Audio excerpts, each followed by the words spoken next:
They told me to fix the budget without asking how, so I did. By the time they realized what it really meant, their precious bonus was gone, their reputation in ruins, and everyone in the office knew exactly who pulled the strings. My manager thought they could steamroll over 10 years of my expertise with a single arrogant command. They never bothered to understand that some budget lines aren't expenses, they're shields. Now they're learning that lesson the hard way. Sitting in an empty conference room at 4:15 p.m., watching their career crumble through spreadsheet cells they never bothered to read.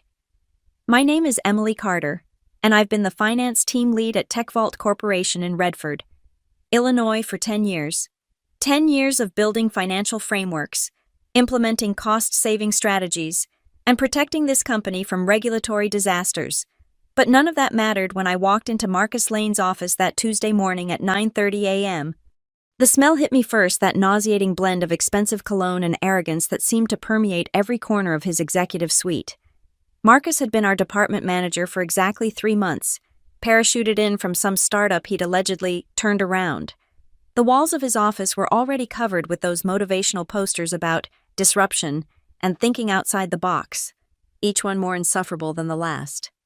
"Emily, good, you're here," he said without looking up from his triple monitor setup, his fingers dancing across a mechanical keyboard that probably cost more than most people's rent. "We need to talk about the budget." I settled into the uncomfortable modern chair across from his desk, all sharp angles and no lumbar support, just like Marcus himself. "What about it? We're tracking well against projections, and our variance is under 2%. He finally swiveled to face me, that practiced smile spreading across his face like oil on water. "That's the problem. We're not being aggressive enough. The board wants to see better numbers this quarter, and I promised them we'd deliver. The numbers are what they are. Marcus, we can't just—" "We can and we will." He leaned back, lacing his fingers behind his head in that power pose they must teach at whatever MBA factory had churned him out. "I need you to go through the budget and strip out all the fat, all those unnecessary contingencies, the redundant allocations, the safety nets. They're dead weight." I felt my jaw tighten. "Those safety nets are regulatory compliance buffers. The contingencies protect us from audit penalties. They're not optional." Marcus's smile never wavered, but his eyes went cold. "Emily, I didn't bring you in here for a debate. You've been here a long time, maybe too long. You're stuck in old thinking. This is how we did things at my last company, and our margins were spectacular." "Your last company that filed for bankruptcy 8 months after you left." The smile finally cracked. He leaned forward, planting his palms on the desk. "I'm giving you a direct instruction. Clean up the budget. Remove anything that isn't directly generating revenue or absolutely mandatory for operations. I want those numbers looking pristine by end of week." "Marcus, if we remove the compliance buffers—" "Did I ask for your opinion?" His voice had that sharp edge now, the one he used in meetings when someone dared to question his vision. "You know what your problem is. You're too cautious, too worried about what might happen instead of focusing on what will happen, which is us hitting our targets and everyone getting their bonuses. Well, everyone who follows instructions." The threat hung in the air between us like smoke. I'd seen him do this before, bulldoze anyone who pushed back, then take credit for their work when things went well. Just last month, he'd presented my revenue optimization model to the board as his own innovation. "So you want me to remove the audit reserve allocations, the system maintenance buffers, the legal compliance cushions?" I kept my voice steady, professional. "Yes, exactly. Finally. You're getting it." He was already turning back to his monitors. "Just fix it, Emily. I don't care how you do it. Just make those numbers sing. Email me the revised budget by Friday at 5 p.m. I stood, smoothing my skirt. "I'll need that in writing. The specific items you want removed." He waved dismissively. "Fine, whatever. I'll send you an email. Just get it done." As I walked to the door, he called out one more time. "Oh, and Emily, this is your chance to prove you're a team player. Don't disappoint me." I paused at the threshold, my hand on the brushed steel handle. 10 years I'd protected this company's finances. 10 years of careful planning, meticulous documentation, and strategic thinking. And this man, this walking MBA cliché, thought he could undo it all with a few demands and threats. "I won't disappoint you. Marcus, I said, not turning around. I'll give you exactly what you asked for. The door clicked shut behind me with a satisfying finality. As I walked back through the cubicle maze toward my office, I could already feel the plan taking shape. Marcus wanted the budget fixed. He'd get his wish. Every single cut he demanded would be implemented, documented, and attributed. By the time I reached my desk, I was almost smiling myself. The email arrived at 2:47 p.m. that same afternoon. I'd been expecting it, had even cleared my inbox in preparation, archiving everything else so this one message would stand alone like a monument to managerial incompetence. Chapa. From Marcus Lane. Subject: Budget Optimization Directive. Priority: high. Emily. As discussed, please proceed with the following budget modifications. 1. Remove all contingency funds currently allocated for potential audit issues. These are unnecessary paranoia. 2. Eliminate the system maintenance buffer. We haven't had a major failure in 6 months. 3. Cut the legal compliance cushion by 75%. Our legal team is overly conservative. 4. Remove the discretionary executive reserve, redundant with operational budget. 5. Consolidate and reduce all risk mitigation allocations by 60%. These changes will free up approximately 2.3 MN that can be reallocated to show improved efficiency metrics. Make it happen. ML. I read it 3 times, each pass revealing new layers of stupidity. The discretionary executive reserve, the very fund that paid out management bonuses, was explicitly on his hit list. Did he not know? Or did he assume it was something else entirely? The vague naming convention we'd inherited from the previous CFO had always been confusing, but anyone who'd bothered to dig into the documentation would understand its true purpose. I forwarded the email to my personal address, then took screenshots on my phone for good measure. Evidence had to exist in multiple places, multiple formats. I'd learned that lesson 5 years ago when another manager had tried to throw me under the bus for his failed project.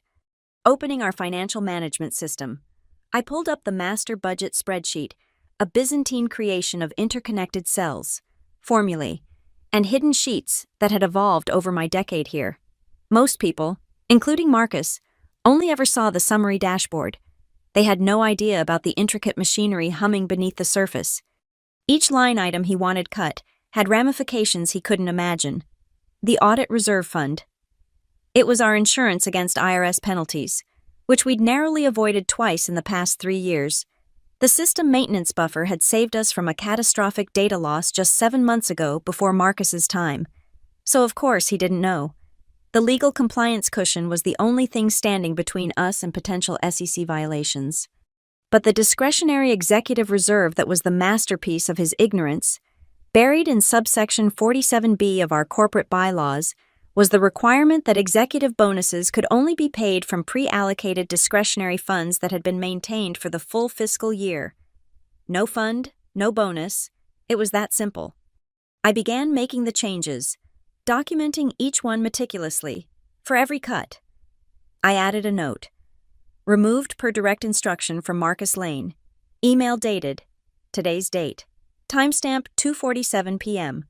I created a parallel tracking document showing the before and after states, the specific instruction that prompted each change, and the potential risks we were now exposed to. The legal compliance cushion was particularly interesting. Marcus wanted it cut by 75%, which would leave us with just enough to cover our basic reporting requirements, but nothing for the upcoming regulatory review we'd been notified about last month. The notification had gone to all department heads. Had Marcus even read it? As I worked through each modification, I felt like a surgeon operating in reverse, carefully removing vital organs while documenting that the patient had specifically requested their removal. The system maintenance buffer deletion was especially painful. I'd fought for 3 years to establish that fund after we'd lost 2 weeks of productivity to a server failure. By 4 p.m., I had everything ready. The revised budget gleamed with newfound efficiency, showing an impressive $2.3 million in savings. The numbers would look spectacular on the quarterly report. Marcus would probably present them to the board himself, claiming credit for his aggressive optimization strategy. I prepared 2 versions of the submission, The first was the clean version Marcus wanted, just the numbers, looking absolutely gorgeous in their leanness. The second included a detailed appendix documenting every change, every risk, and every instruction. This version would go to our records, to the audit trail, and be automatically backed up to our compliance archive, a system Marcus didn't even know existed because he'd never bothered to ask about our documentation protocols. Before sending the email to Marcus, I walked down to the IT department. Raj, our senior systems administrator, looked up from his wall of monitors. "Emily, what brings you to the dungeon?" "Just wanted to confirm our backup protocols are running properly. Everything being archived according to schedule." He nodded. "Everything? Email, system changes, documentation updates. Why?" "No reason. Just being thorough." I paused at the door. "By the way, the system maintenance buffer is being eliminated from next quarter's budget. Direct order from Marcus." Raj's face went pale. "But we're due for a server upgrade in 6 months. Without that buffer—" "I know. Make sure it's documented in your risk register." Walking back to my office, I passed the break room where several junior analysts were discussing the upcoming bonus season. They had no idea what was about to happen. Marcus had just ordered me to pull the rug out from under his own feet, and he was too arrogant to see it. At exactly 5 p.m., I sent the email with the revised budget attached. The subject line read, "Budget modifications completed as requested." Marcus's response came within minutes. "Perfect. This is exactly what I wanted. Send it through to the system." I did exactly that, watching as the gorgeous, deadly numbers populated across our financial infrastructure, each one a time bomb Marcus had personally armed and set. The roots of my decision ran deeper than that Tuesday afternoon in Marcus's office. As I sat at my desk that evening, watching the revised numbers cascade through our system, memories flooded back, each one another stone in the wall I was building around Marcus's inevitable downfall. It had started 6 weeks ago. During the Q3 planning meeting, I'd presented a comprehensive risk analysis showing potential legal exposure from a vendor contract dispute. The presentation had taken me 3 days to prepare, with detailed documentation and mitigation strategies. Marcus had sat there, scrolling through his phone, occasionally glancing up with that patronizing half smile. When I finished, he'd stood up and said, "Thanks for that, Emily, but I think we're overthinking this. Legal issues rarely materialize if you handle relationships properly." Then he'd turned to the board representatives and presented my exact risk mitigation strategy as his own relationship management approach. Even using my phrases verbatim, the board had praised his foresight. I'd sat there, watching him steal my work in real time, my hands clenched under the table. But that wasn't the worst of it. 2 weeks later, when the vendor dispute escalated exactly as I'd predicted, Marcus had called an emergency meeting at 7:30 a.m. in front of the entire finance team. He'd asked why no one had seen this coming, why there were no contingency plans in place. When I'd reminded him about my presentation, he'd actually laughed and said, "Emily, pointing fingers doesn't solve problems. We need solutions, not excuses." Sarah from Accounts Payable had tried to defend me, mentioning she'd seen my original presentation. Marcus's response was swift and brutal. The next day, Sarah was reassigned to our satellite office in Rockford, a 90-minute commute from her home. The message was clear: support Emily, suffer consequences. Then there was the Davidson Industries acquisition analysis. I'd spent 2 months building a comprehensive financial model showing why the acquisition was overvalued by at least 30%. Marcus had dismissed it in a single email.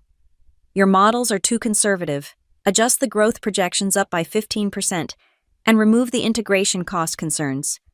When I'd pushed back, citing industry standards and historical precedent, he'd responded by removing me from the acquisition team entirely and bringing in an external consultant, his former colleague from his previous company. The consultant's report, which cost us $50,000, recommended exactly what Marcus wanted to hear. The acquisition went through. We were already seeing the integration costs I'd predicted.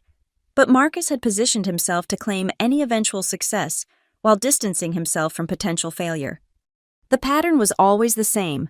Marcus would demand the impossible, ignore expertise, take credit for successes, and assign blame for failures.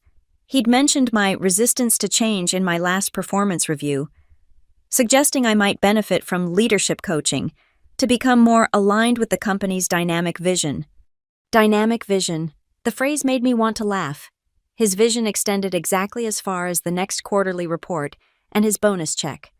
I pulled up an email from 3 weeks ago, when Marcus had overridden my warning about a reporting deadline. "Emily," he'd written, "your constant worrying about regulatory requirements is holding the team back.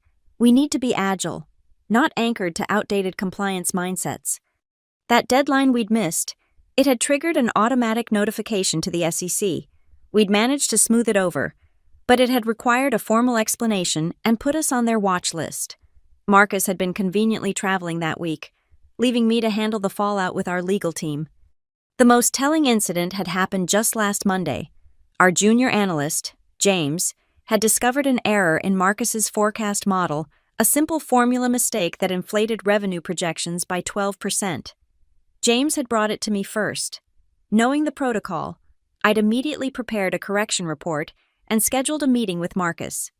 He'd kept me waiting outside his office for 40 minutes while he finished a critical call that, based on the laughter emanating from behind his door, seemed more social than critical. When he finally let me in, he'd barely glanced at the report. "This is why I need team members who understand the big picture," he'd said. "You're focusing on minor mathematical discrepancies instead of the overall narrative. Fix it quietly and move on." Fix it quietly. In other words, cover up his mistake without documenting it. I'd fixed it, all right, with full documentation in our audit trail showing the original error, its source, and the correction timestamp. Marcus never knew that every system change was logged, tracked, and archived. Now, as I reviewed the budget modifications I'd just implemented, I thought about all the times he'd dismissed my expertise, belittled my concerns, and treated my decade of experience like an inconvenience to his ambitious timeline. He'd wanted me to be a rubber stamp for his decisions, a scapegoat for his failures, and a silent contributor to his successes. The irony was delicious. Marcus's greatest weakness was his assumption that everyone was as ignorant as he was about the intricate workings of corporate finance. He thought budgets were just numbers on a spreadsheet, that compliance was optional red tape, that reserves and buffers were conservative excess.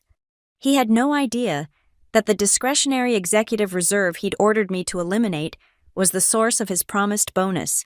He didn't know that cutting the legal compliance cushion would trigger an automatic review by our internal audit team. He was oblivious to the fact that removing the system maintenance buffer would be flagged in our IT risk assessment, which went directly to the board's technology committee. Every cut he'd ordered was a thread pulled from the fabric of his own safety net, and I documented every single pull, creating an undeniable trail leading directly back to his explicit instructions. I looked at the clock, 6:45 p.m. The office was nearly empty. Just the overnight security staff and a few dedicated souls in engineering. Marcus had left at 5:30, right after approving my budget changes, probably heading to his usual Tuesday happy hour at the executive club. Opening a new document, I began typing a simple memo to myself, date-stamped and clear. All requested budget modifications implemented as instructed.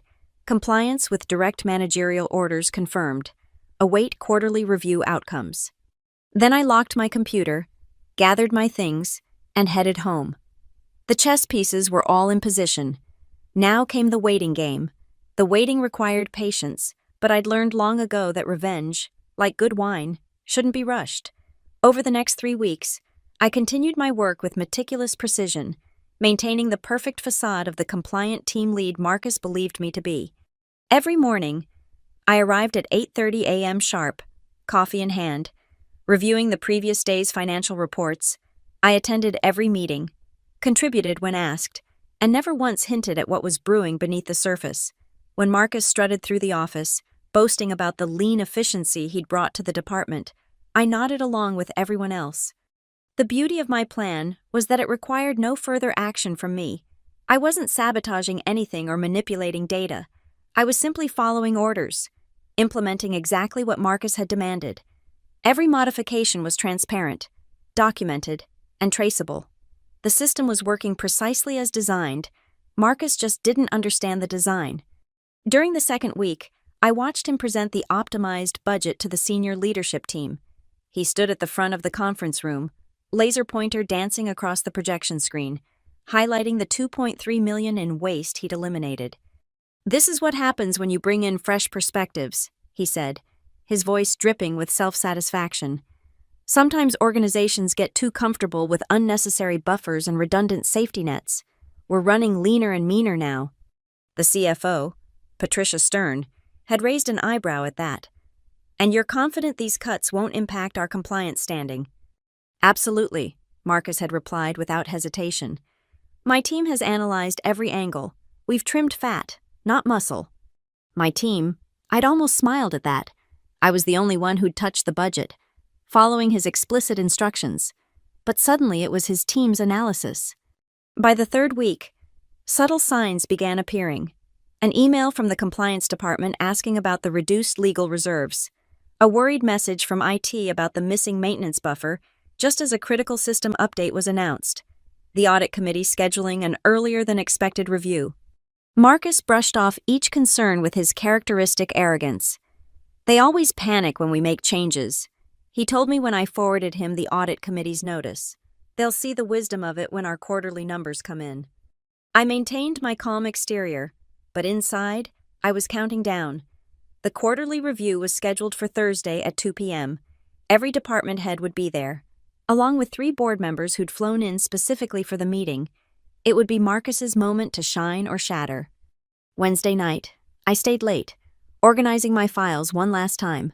Every email, every document, every system log was backed up in triplicate. My personal copies were secured, the system archives were intact, and the audit trail was unbreakable. As I was leaving, I encountered Patricia Stern in the elevator.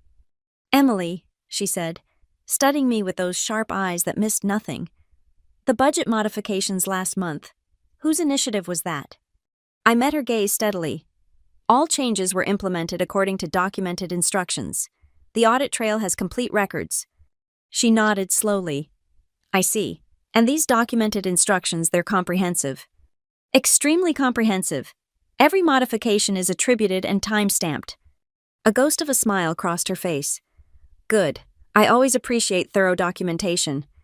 The elevator opened at the parking level, and she stepped out, then turned back. "Tomorrow's meeting should be interesting." That night, I barely slept, not from anxiety, but from anticipation. Every decision, every document, every careful step had led to this moment. Marcus had written his own professional death warrant, and I'd simply been the notary, witnessing and recording his signatures. Thursday morning arrived gray and drizzly, fitting weather for what was about to unfold.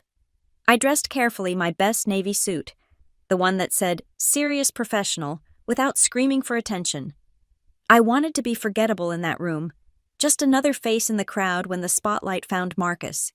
He, of course, arrived in his typical fashion, loud, confident, his new designer suit probably worth more than most people's monthly rent. He stopped by my desk at 9:15 a.m. "Big day today, Emily. Our numbers are going to blow them away." He straightened his tie, a gaudy gold thing that matched his cufflinks. "Maybe if you play your cards right, some of my success might rub off on you." "I'm sure everyone will get exactly what they deserve," I replied. He laughed, that sharp bark that passed for humor in his world. "That's the spirit. Though between you and me, the executive bonus pool this year is looking particularly healthy. Those cuts we made really freed up some capital." The irony was so thick, I could barely breathe through it. He still had no idea that the executive bonus pool no longer existed, that he'd personally ordered its elimination. The freed-up capital he was celebrating was the very fund that would have paid his bonus. I spent the rest of the morning in routine tasks, my mind clear and focused. I prepared my standard reports, answered emails, helped James with a formula question. Normal activities on what would be anything but a normal day. At 1:45 p.m., I gathered my materials and headed to the executive conference room. Marcus was already there, holding court with some of the junior executives, regaling them with a story about his last company's miraculous turnaround.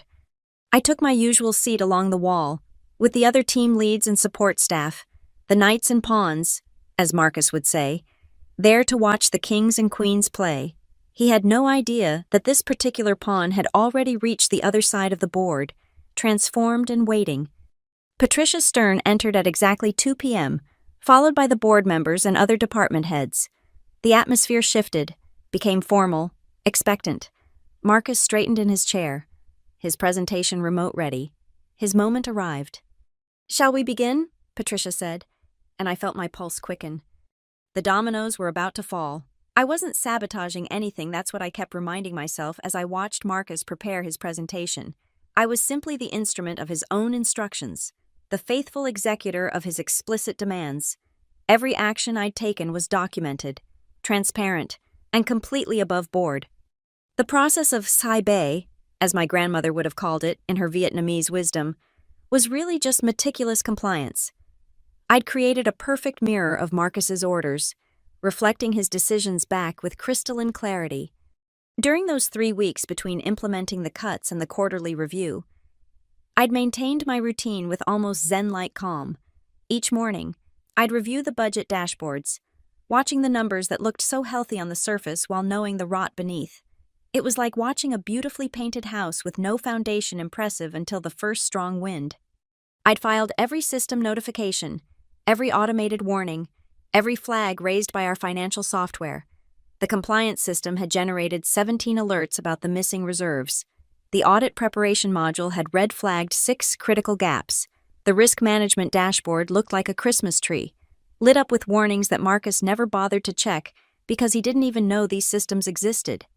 My personal favorite was an automated email from our financial control system sent at 3:23 a.m. on a Saturday, documenting that Critical Reserve Fund 47B has been eliminated contrary to Policy Manual Section 12.3.5.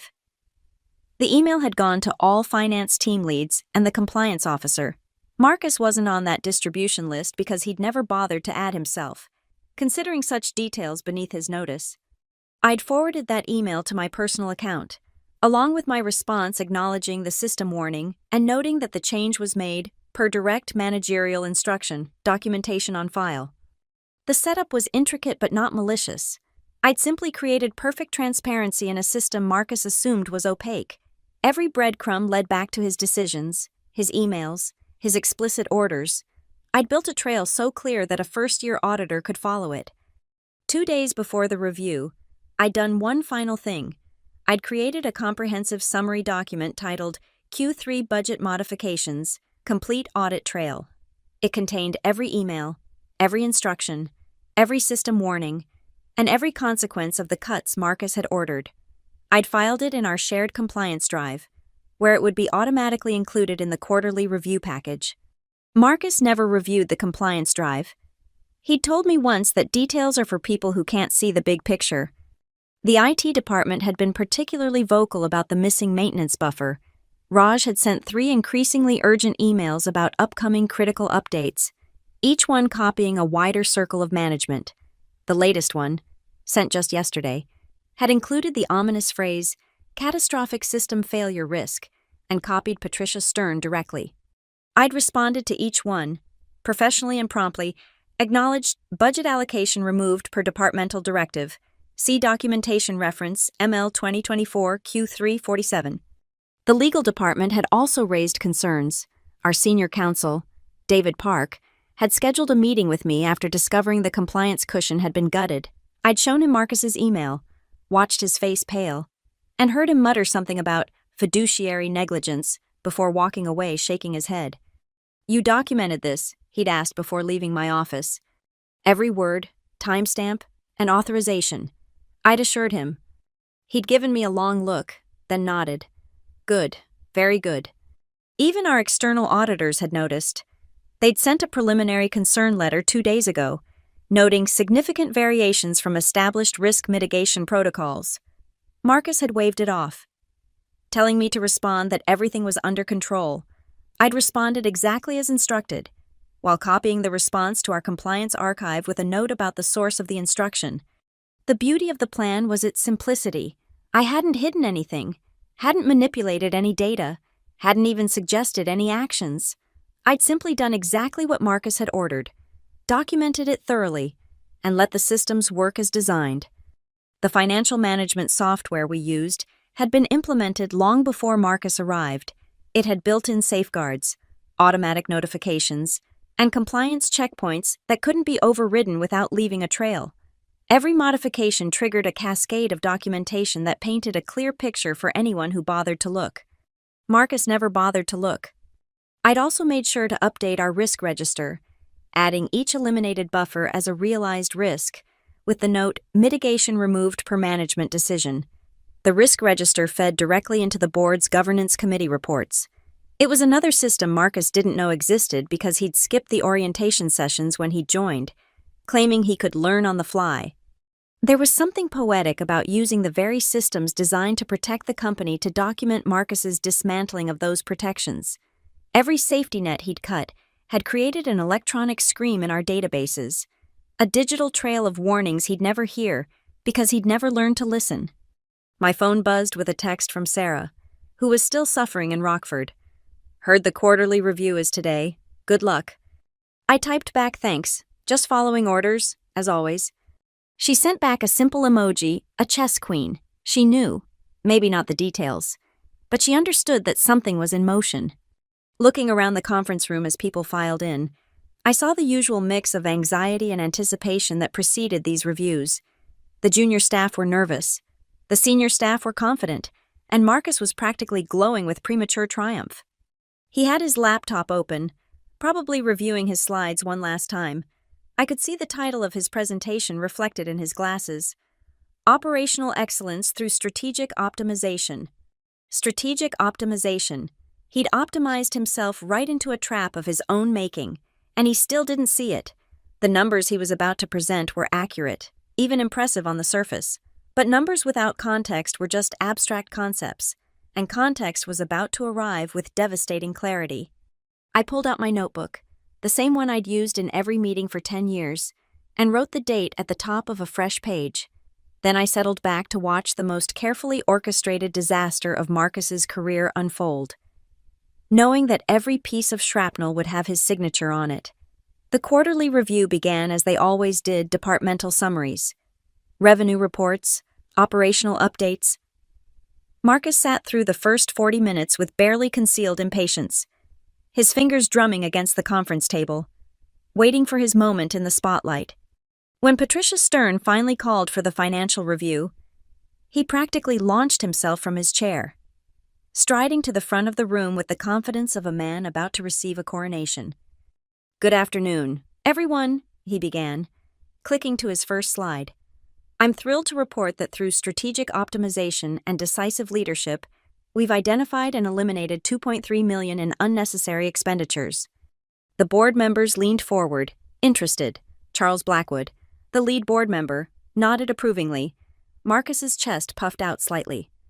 "As you can see here," Marcus continued, his laser pointer dancing across a graph, "our efficiency metrics are up 37%.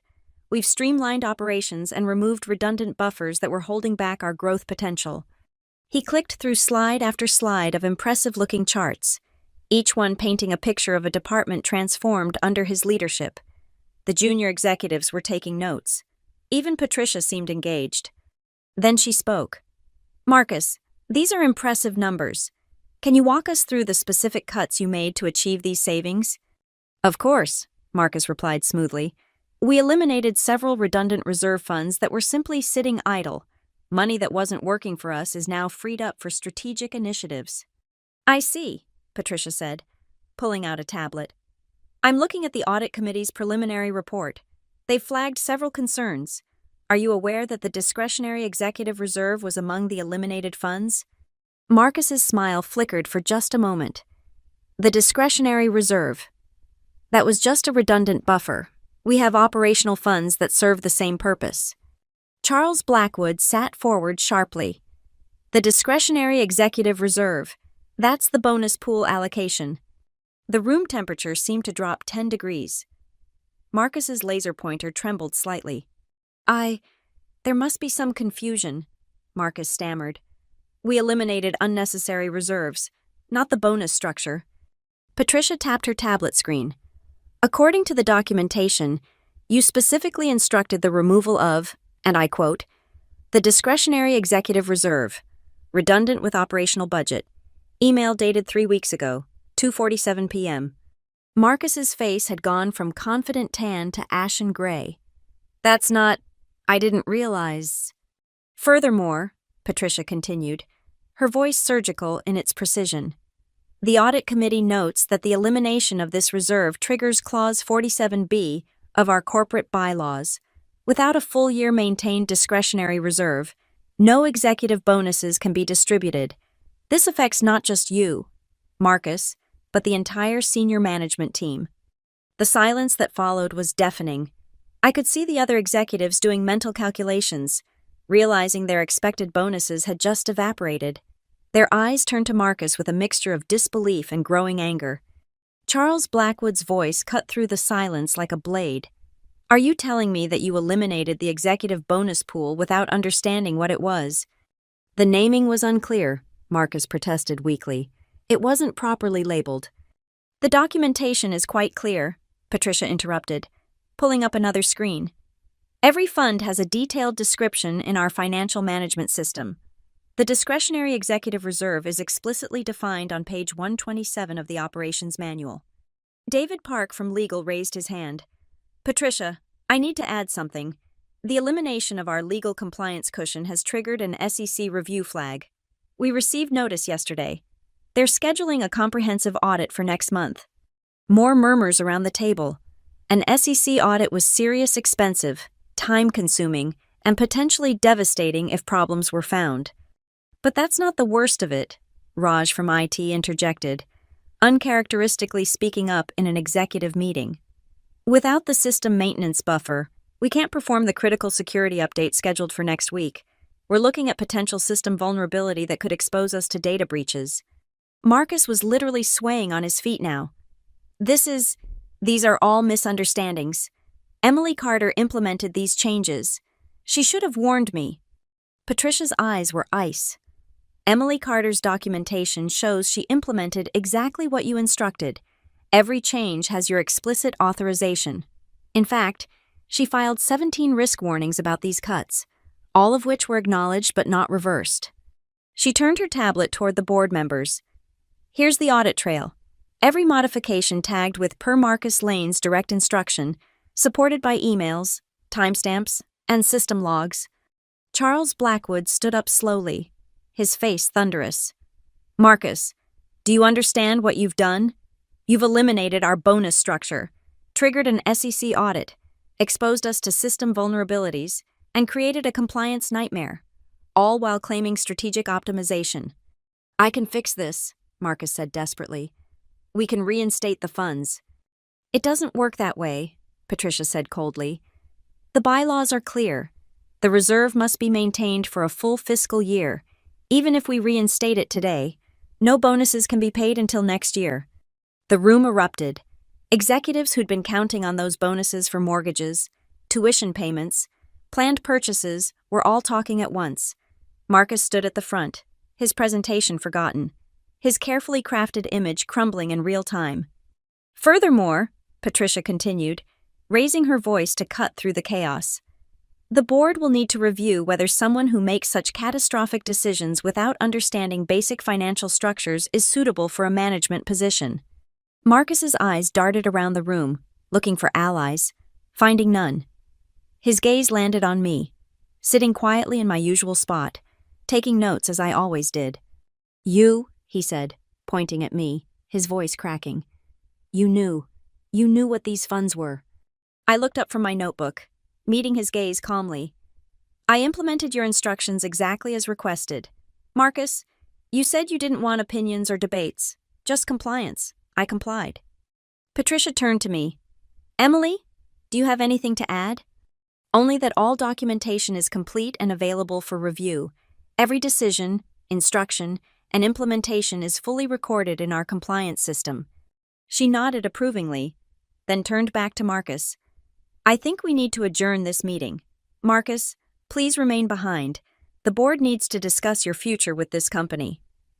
The conference room had become an arena, and Marcus was the gladiator who'd just discovered his sword was made of paper. He stood at the front, his expensive suit suddenly looking like a costume, his executive presence evaporating like morning mist under harsh sunlight.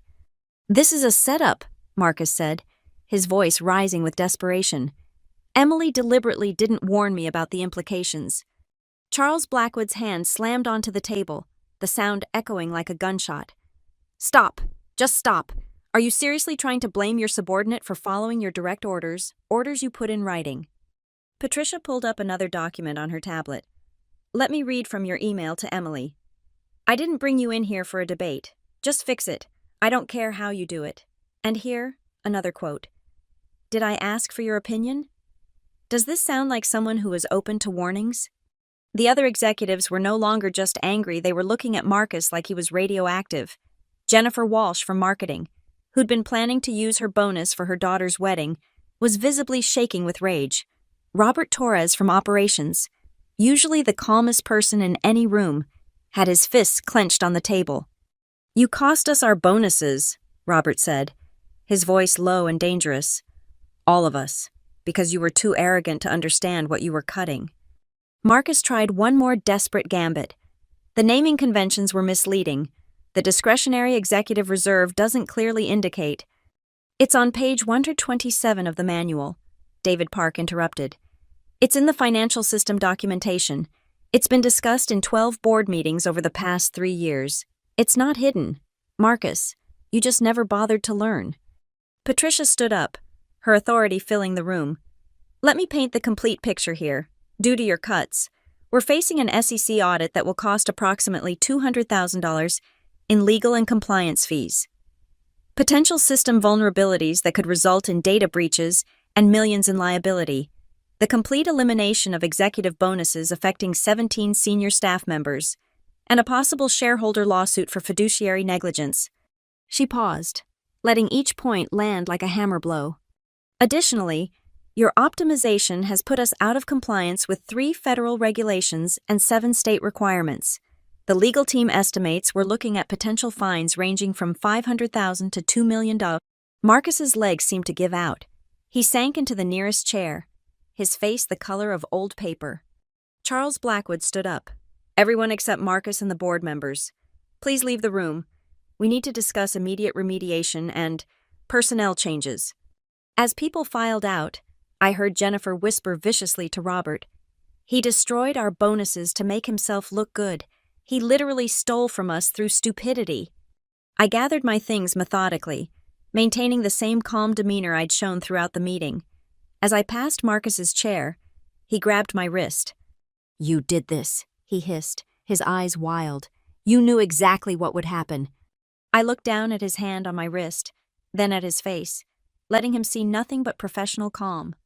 I followed your explicit instructions. Marcus, every single one. You told me you didn't care how it was done. Just to make it happen. I made it happen. You should have warned me. I tried. You told me you didn't want opinions or debates. You threatened my job if I didn't comply. It's all documented. I pulled my wrist free. You wanted to be the decisive leader who cut through the red tape. Congratulations. You cut through everything. Patricia's voice interrupted. Emily, please stay. We'll need your input on restoration procedures. Marcus, remain seated. I moved to a chair along the wall as the board members repositioned themselves at the table. Marcus sat alone at the front, the projection screen behind him still showing his now meaningless optimization metrics. Charles Blackwood didn't mince words. Marcus Lane, effective immediately. You're suspended pending a full investigation. Your access to all systems will be revoked within the hour. Security will escort you to collect your personal items. You can't, Marcus started. We can and we are, Charles continued. Your employment contract has clear provisions for gross negligence and fiduciary breach. Both apply here. You'll receive the statutory minimum severance. Nothing more. But my bonus, Marcus said, then stopped, realizing the absurdity. Patricia almost smiled. The bonus you eliminated, Marcus. You won't be receiving that. Neither will anyone else, thanks to you. Charles turned to me. Emily, we'll need you to prepare a complete analysis of what can be salvaged and what our timeline looks like for compliance restoration. I have a preliminary report prepared, I said, pulling out a folder I'd been carrying for 2 weeks. If we act quickly, we can minimize the SEC penalties and have most systems restored within 6 weeks. However, the bonus situation cannot be remedied until next fiscal year. The board members looked at me with new appreciation. Patricia nodded slowly. You anticipated this. I prepared for multiple contingencies, I replied carefully. It's part of prudent financial management. Charles looked between me and Marcus. I think we know who should have been running this department. He turned back to Marcus. You're done here. Security is waiting outside. Marcus stood up slowly, unsteadily, like a man aging years in minutes. As he reached the door, he turned back one more time. This isn't over, he said, trying to salvage some bravado. I'll sue for wrongful termination. David Park actually laughed. Please do. I would love to present your emails to a judge, especially the ones where you explicitly refuse counsel and demand the elimination of legal compliance funds. Marcus left then, flanked by 2 security guards, his Italian leather shoes clicking against the floor in a rhythm that sounded like retreat. The room was silent for a moment after he left. Then Charles Blackwood spoke again. Emily, can you start immediately on the restoration plan? Of course, I said, standing and moving to the front of the room where Marcus had stood just minutes before. I pulled up my laptop, connected it to the projection system, and began displaying the real numbers, the ones that showed both our current state and the path back to compliance. As I presented, I thought I saw Patricia Stern hiding a small smile. She knew. Maybe she'd known all along, but it didn't matter. The documentation spoke for itself. The trail was clear. Marcus had orchestrated his own downfall with surgical precision, and I'd simply been the scalpel he'd wielded against himself. The board's decision was swift and final. Within an hour of the meeting's end, an email went out to the entire company. Marcus Lane was no longer with TechVault Corporation. Effective immediately, the carefully worded message mentioned strategic restructuring and new directions, but everyone who'd been in that conference room knew the truth. By 5 p.m., the real story had spread through every department like wildfire. I spent the rest of the afternoon in the CFO's office with Patricia Stern, walking through the restoration timeline. She was thorough, professional, and at the very end, surprisingly candid. You know, Emily, she said, closing her laptop, in my 30 years in finance, I've rarely seen such a perfect example of malicious compliance. I followed every instruction to the letter, I said evenly. Yes, you did, and documented it beautifully. She studied me for a moment. The board is meeting Monday to discuss the management structure going forward. Your name has been mentioned, frequently. I nodded, keeping my expression neutral, but inside, I felt a satisfaction deeper than any bonus could have provided. The next morning, Friday, I arrived at 8:30 a.m. to find Marcus's office already being cleaned out. His motivational posters were gone, leaving pale rectangles on the walls. His triple monitor setup had been removed. The space already felt lighter, like a room after removing heavy curtains. Sarah had been transferred back from Rockford, effective Monday.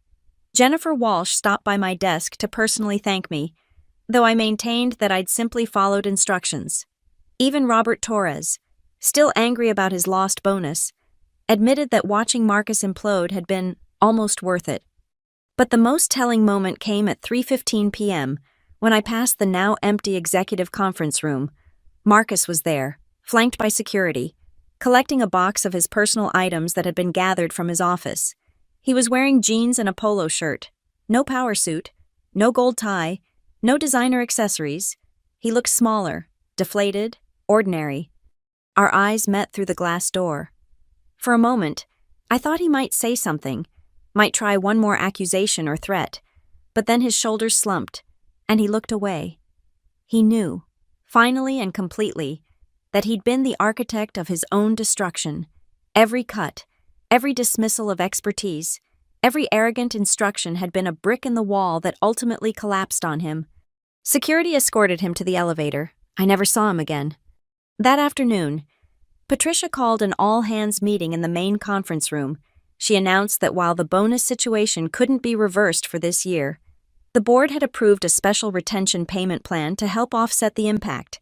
It wouldn't fully compensate for the lost bonuses, but it showed good faith. She also announced a new policy: all major budget modifications would now require double verification and a risk assessment review. We've learned an expensive lesson about the importance of understanding before acting, she said, her eyes finding mine in the crowd. Going forward, expertise will be valued over ego, and documentation will be our shield against recklessness. Monday morning brought the announcement I'd been expecting. I was promoted to finance director, with a substantial salary increase that more than made up for the lost bonus. My first official act was to reinstate all the eliminated buffers and reserves, with a detailed report explaining the critical importance of each one. 6 weeks later, we passed the SEC audit with only minor findings and minimal fines, far less than the catastrophic penalties we'd faced. The system maintenance buffer prevented what could have been a devastating breach. The legal compliance cushion kept us clear of 3 potential lawsuits. I heard through LinkedIn that Marcus had taken a position with a small startup in Texas, a consultant role that everyone knew meant he couldn't find executive placement. His reputation in our industry was thoroughly destroyed. The story of the executive who eliminated his own bonus had become legend, shared at finance conferences and in business school case studies as a cautionary tale about the dangers of ignorance disguised as leadership. 3 months after that Friday afternoon when Marcus was escorted out, I was sitting in what used to be his office. The motivational posters were gone, replaced with clean walls and a simple whiteboard covered in genuine strategic planning. The triple monitors had been replaced with a standard setup that actually worked efficiently. The pretentious executive furniture had been swapped for functional, comfortable pieces that encouraged collaboration rather than intimidation. Raj stopped by with an IT report, grinning. Remember when he wanted to cut the maintenance buffer? Every decision has consequences, I replied. You knew exactly what would happen, didn't you? I looked up from my work, allowing myself the smallest smile. I knew that if someone insists on jumping off a cliff despite warnings, the kindest thing you can do is make sure there are plenty of witnesses. The late afternoon sun streamed through the windows, casting long shadows across the office. Outside, the parking lot was emptying as people headed home to their families, their lives made a little more stable by competent financial management. Marcus's Porsche's designated spot was now occupied by Patricia's sensible Honda. I turned back to my computer, to the budgets and projections and safeguards that protected this company and its people. Marcus had wanted to be the hero of his own story, the disruptor who transformed everything he touched. Instead, he'd become a cautionary tale, a reminder that arrogance and ignorance are a fatal combination in the world of corporate finance. I pulled up the budget report for the next quarter, the reserves and buffers all properly in place, each one a small shield against chaos. Every line item was documented, explained, justified. It wasn't glamorous work, but it was necessary, important, and I was exceptionally good at it. The sun was setting now, painting the office golden. I saved my work, locked my computer, and prepared to leave. As I walked through the hallway, past the cubicles where my team worked with renewed confidence, past the conference room where Marcus had met his professional end, I felt no guilt, no regret. Only satisfaction. He'd told me to fix the budget without asking how. I'd done exactly that. The budget was fixed. The company was protected. And Marcus Lane was someone else's problem now. Sometimes the best revenge isn't breaking the rules, it's following them to the letter and letting someone's own hubris do the rest. The building's doors closed behind me with a soft click, final and satisfying, like the last move in a chess game where the outcome was never really in doubt. Checkmate. Thank you so much for listening to this story of corporate justice. I'd love to hear where you're tuning in from. Drop a comment below and let's connect. If you enjoyed this tale of malicious compliance, please subscribe to the channel and share your thoughts. Have you ever dealt with an incompetent boss who got their comeuppance? Let me know in the comments.